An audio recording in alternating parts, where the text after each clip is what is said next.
down, I know you got me, baby. Halo guys, kali ini kita akan membahas materi tentang pajak daerah dan retribusi daerah. Video ini dibuat untuk memenuhi tugas matkul perpajakan dengan dosen pengampu Ibu Kristanti Rahman SE MAK. Sebelumnya, perkenalkan, nama saya Aliza Resma Priyanita dengan NIM 241001 dan ini teman-teman saya dari kelompok 5. Kami mahasiswa semester 2 Prodi D3 Akuntansi dari STIE Muhammadiyah Cilacap. Materi yang pertama yaitu pengertian pajak dan retribusi daerah. Pajak daerah adalah kontribusi wajib yang dibayarkan oleh orang pribadi atau badan kepada daerah tanpa imbalan langsung, yang digunakan untuk membiayai penyelenggaraan pemerintahan dan pembangunan daerah.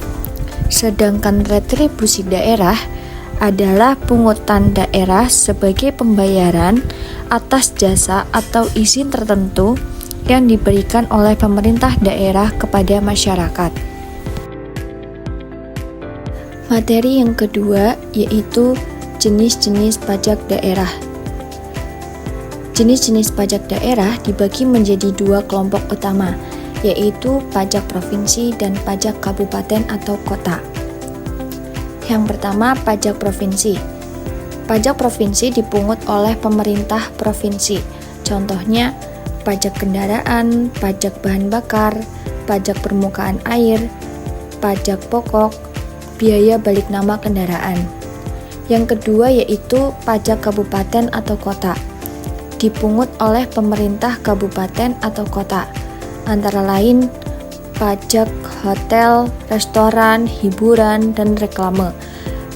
Pajak penerangan jalan dan parkir, pajak bumi dan bangunan atau PBB, biaya perolehan hak atas tanah dan bangunan atau BPHTB. Jenis-jenis retribusi daerah.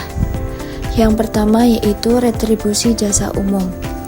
Retribusi jasa umum yaitu retribusi atas pelayanan yang disediakan atau diberikan oleh pemerintah daerah untuk kepentingan umum. Contohnya yaitu retribusi pelayanan kesehatan seperti puskesmas atau rumah sakit daerah, pelayanan kebersihan, retribusi pemakaian kekayaan daerah, retribusi pemakaman, dan lain-lain. Yang kedua yaitu retribusi jasa usaha. Retribusi jasa usaha adalah retribusi atas pelayanan yang disediakan oleh pemerintah daerah yang bersifat komersial atau memberikan keuntungan bagi pengguna. Contohnya yaitu retribusi pemakaian tempat usaha di pasar daerah dan retribusi tempat rekreasi. Yang ketiga yaitu retribusi perizinan tertentu. Retribusi atas pelayanan perizinan tertentu yang diselenggarakan oleh pemerintah daerah dalam rangka pengaturan dan pengawasan kegiatan. Contohnya yaitu retribusi izin mendirikan bangunan dan izin operasionalnya. Materi yang ketiga yaitu mekanisme pemungutan. Yang pertama, mekanisme pemungutan pajak daerah. Langkah yang pertama yaitu wajib pajak mendaftar dan mendapatkan NPWPD. Langkah kedua, pemerintah daerah menentukan besaran pajak dan wajib pajak membayar sesuai ketentuan. Mekanisme pemungutan retribusi daerah. Langkah pertama yaitu masyarakat mengajukan permohonan layanan. Selanjutnya, pemerintah menentukan tarif retribusi dan pembayaran dilakukan sebelum atau setelah layanan diterima. Apa sih perbedaan pajak dan retribusi itu? Dan saya akan jelaskan perbedaan pajak dan retribusi. Yang pertama, pajak. Pajak yaitu tidak memiliki kontraprestasi langsung. bersifat memaksa, unsur paksaan bersifat pidana dan administratif, dikenakan kepada semua orang yang memenuhi persyaratan untuk dikenakan pajak. Sedangkan retribusi memiliki kontraprestasi langsung dan bersifat individual. Unsur paksaan bersifat ekonomis, dikenakan pada orang yang menikmati atau menerima jasa retribusi daerah. Materi selanjutnya yaitu peran pajak dalam pembangunan daerah. Yang pertama yaitu menandai layanan publik lokal, contohnya pendidikan, kesehatan, infrastruktur jalan, dan penerangan jalan umum. Yang kedua, mengurangi ketergantungan pada dana pusat. Daerah bisa lebih mandiri dalam perencanaan dan pelaksanaan program pembangunan. Yang ketiga, mendorong pemerataan pembangunan antar wilayah. Dengan penerimaan pajak, daerah terpencil dapat membiayai pembangunan sesuai potensi dan kebutuhan lokal. Selanjutnya, peran retribusi daerah dalam pembangunan daerah. Yang pertama, pembiayaan langsung terhadap pelayanan publik, seperti pengelolaan pasar, terminal, parkir, atau pengangkutan sampah. 2. Meningkatkan efisiensi layanan pemerintah daerah. Retribusi menjadi insentif bagi daerah untuk memberikan layanan yang lebih baik dan profesional. Yang ketiga, memberdayakan sektor informal dan UMKM. Dengan retribusi pasar atau izin usaha, pemerintah mendukung ekonomi lokal.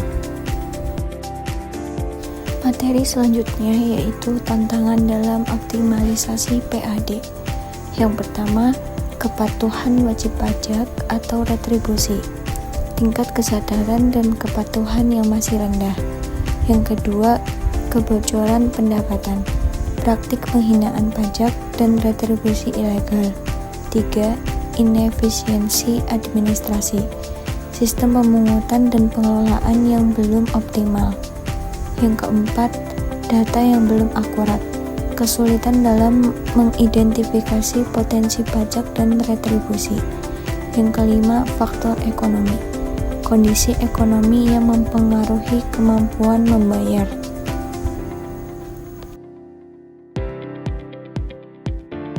Upaya peningkatan PAD.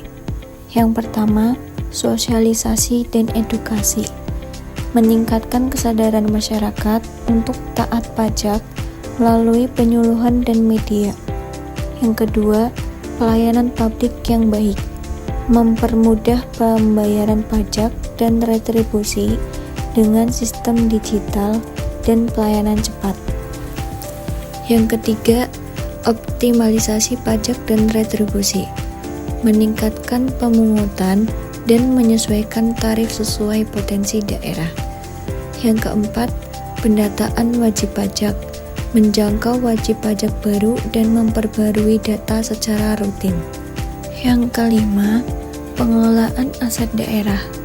Memanfaatkan aset daerah untuk disewakan atau dikerjasamakan. Hukum mengenai pajak diatur dalam Undang-Undang Dasar Negara Republik Indonesia tahun 1945 Pasal 23A. Pajak dan pungutan lain yang bersifat memaksa untuk keperluan negara diatur dengan undang-undang. Ini merupakan dasar konstitusional bahwa pajak adalah kewajiban warga negara. Yang kedua yaitu UU Nomor 7 Tahun 2021 tentang harmonisasi peraturan perpajakan atau UU HP. Perubahan perundang-undangan mengenai pajak dari masa ke masa. UU HPP 2021, perubahan besar dan komprehensif. Ini adalah perubahan paling signifikan baru-baru ini, menyentuh hampir semua aspek perpajakan, utama KUP, PPH, PPN, Cukai. Tujuannya harmonisasi, simplifikasi, dan peningkatan penerimaan negara. Perubahan pajak di Indonesia. kenaikan tarif PPN dari 10% menjadi 11% dan kemudian menjadi 12%, perubahan tarif PPh orang pribadi, penambahan lapisan tarif baru, pajak natura mulai dikenakan pajak dengan batasan tertentu, NIK jadi NPWP, penggunaan NIK sebagai NPWP orang pribadi, UU Cipta Kerja sempat memuat beberapa ketentuan pajak terkait investasi, namun sebagian diselaraskan oleh UU HPP. Peran masyarakat dalam pajak dan retribusi daerah. Yang pertama, sebagai wajib pajak yang memenuhi kewajiban pembayaran pajak. Yang kedua, sebagai pengawas yang melaporkan penyalahgunaan atau kebocoran pajak. Yang ketiga, sebagai partisipan dalam pengambilan keputusan terkait penyalahgunaan data, pajak, dan retribusi. Oke teman-teman, kita sudah masuk ke slide terakhir, yaitu kesimpulan. Kesimpulannya adalah pajak dan retribusi daerah merupakan sumber utama pendapatan asli daerah atau PAD yang penting untuk membiayai penyelenggaraan pemerintah dan pembangunan di daerah. Sekian dan terima kasih. See you next video teman-teman.